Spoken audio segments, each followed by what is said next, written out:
पुन्हा आत्महत्येचा विचार. थोडं काही झालं की लोक लगेच आत्महत्येचा विचार करतात. शेतामध्ये माल पिकला नाही, मालाला भाव मिळाला नाही की लगेच आत्महत्येचा विचार.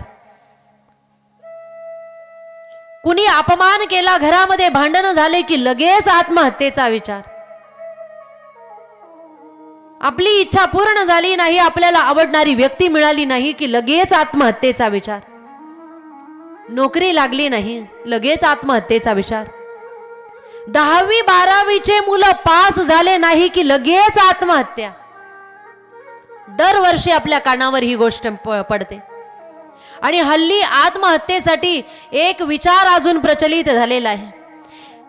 तरुण मुलं मुली एकामेकावर प्रेम झालं आणि विवाह झाला नाही, आई वडिलांनी विरोध केला की लगेच आत्महत्या. मी तुझ्याशिवाय जगू शकत. कुणासाठी 2-4 दिवस ज्यांची ओळख पटली, ज्यांचा स्वभाव कळाला, 2-4 दिवसाच्या संगतीमुळे लगेच आत्महत्येचा विचार. बरेच मुलं मुली, तू मला भेटली नाही तर मी लगेच त्या ठिकाणी जगू शकणार नाही, तू नाही तर माझं जीवन नाही.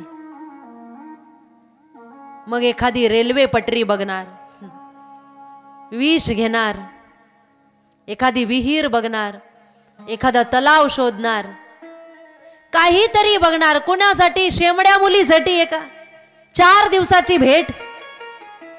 एका मुलासाठी ज्याची 4 दिवसाची ओळख.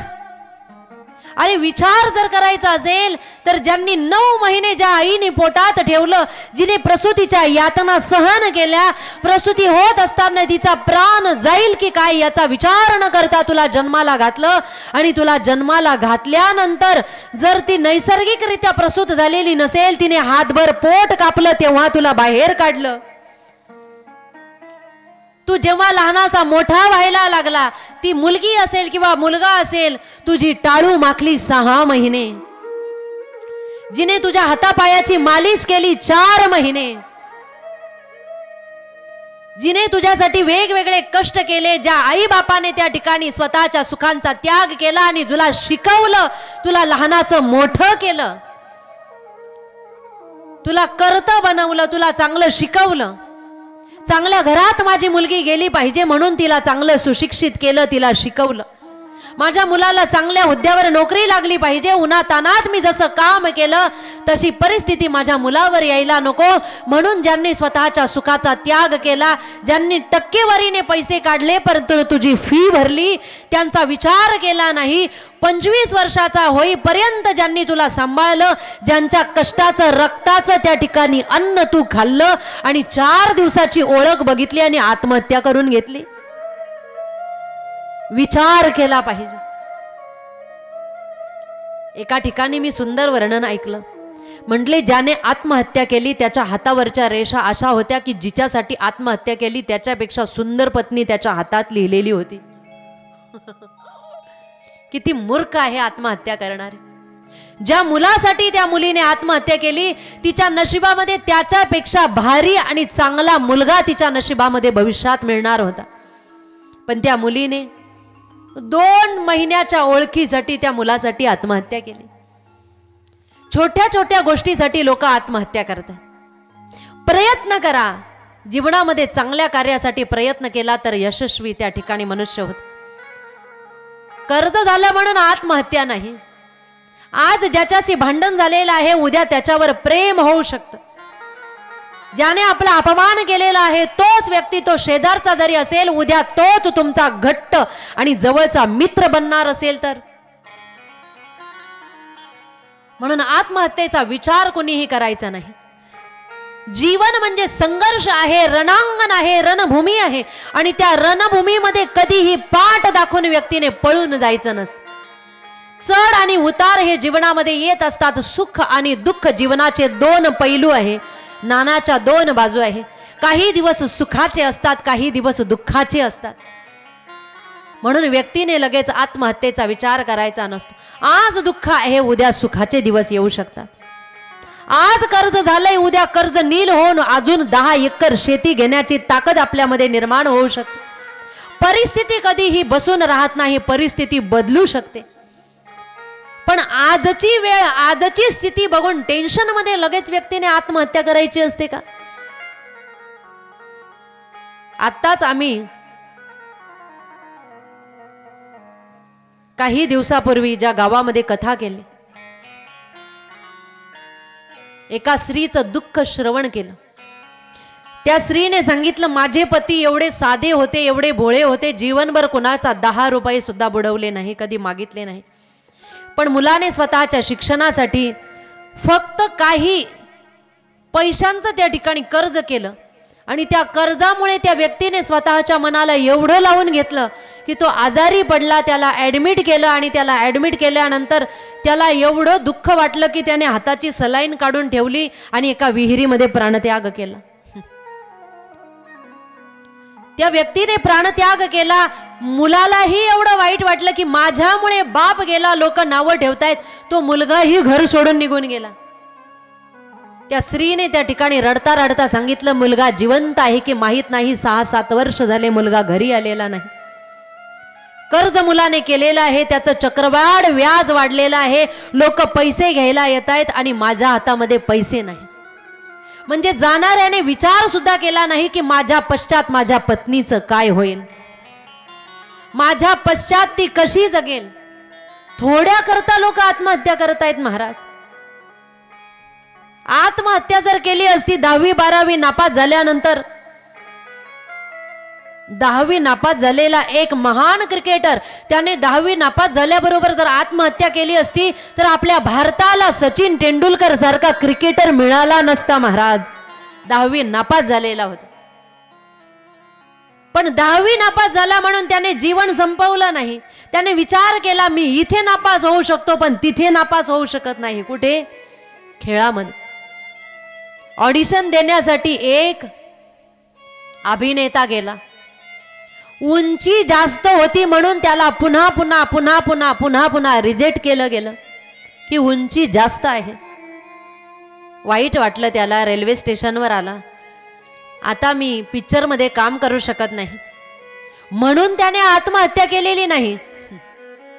त्याने विचार केला, चला एखाद्या दुसऱ्या ठिकाणी ऑडिशन देऊ, एखाद्या सिरियलमध्ये ऑडिशन देऊ. नाही पिक्चरमध्ये सिलेक्ट होत तर ऑडिशन देण्यासाठी गेला आणि पिक्चरमध्ये तो सिलेक्ट झाला.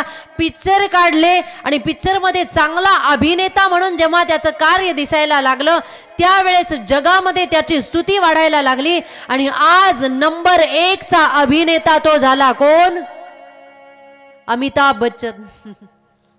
जर त्यावेळेस आत्महत्या केली असती तर? म्हणजे काही गोष्टी आपल्याला प्राप्त झाल्या आणि काही गोष्टी नाही प्राप्त झाल्या म्हणून कधीही खचून जायचं नसतं. कुणाला देवाने कला दिलेली आहे,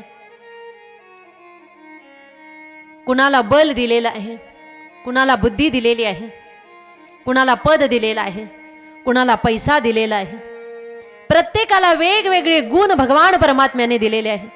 म्हणून एका ठिकाणी आपण नापास झालो म्हणून दुसऱ्या ठिकाणी नापास होणार असं नाही.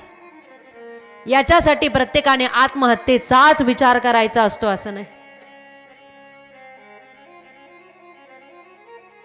आत्महत्या हे चांगलं कार्य नाही. आत्मदेवाने आत्महत्येचा विचार केला. गोकर्णजींना कळलं आणि गोकर्णजी जेव्हा त्या ठिकाणी आत्मदेवाच्या जवळ गेले, गोकर्णजी महाराज म्हणताय, पिताश्री मुलगा नव्हता तेव्हाही तुम्ही आत्महत्येचा विचार करत होते आणि मुलगा आहे तरीही तुम्ही आत्महत्येचा विचार करताय. हे पिताश्री, आत्महत्येचा विचार करू नका. जर विचार करायचाच असेल तर स्वतःच्या उद्धाराचा तुम्ही विचार करा, आत्मोद्धाराचा विचार करा. तुम्हाला एकच दुःख आहे की हा माझा मुलगा आहे, या ममतेचा जर तुम्ही त्याग केला ना तर तुम्ही दुःखी राहणार नाही.